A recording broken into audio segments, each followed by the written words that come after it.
hindi na nakapalagpa ang isang newly identified drug suspect matapos maaresto sa buy-bust operation ng PNP sa barangay Maapag, Valencia City, Bukidnon.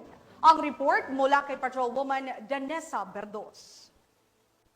Arestado ang isang newly identified drug suspect sa sinagawang joint buy-bust operation ng City Drug Enforcement Unit, katuwang ang mga kapulisan ng Valencia City Police Station sa Purok 3, Barangay Maapag, Valencia City, Bukidnon, nito lamang ika-4 ng Enero taong kasalukuyan. Kinilala ni Police Lieutenant Colonel Brian M. Panganiban, officer in charge ng Valencia CPS, ang drug suspect na si alias Dino, lalaki, 43 taong gulang at residente ng sabing lugar. Sa ikinasang joint buy-bust operation ay nagresulta ng pagkakakumpiska ng pakete ng hinihinalang shabu na may bigat na 7.9 na gramo at may street value na tinatayang 55,670 pesos at 500 peso bill na ginamit bilang buy-bust money at iba pang mga non-drug items.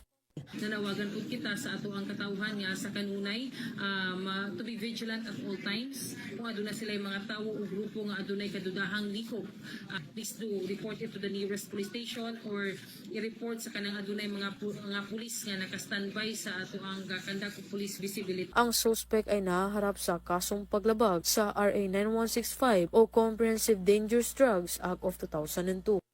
Mula dito sa Police Regional Office 10, ako ang inyong Police News Network Correspondent Patrolwoman Danessa Berdos, alagad ng batas taga-taguyod ng Balitang Pulis.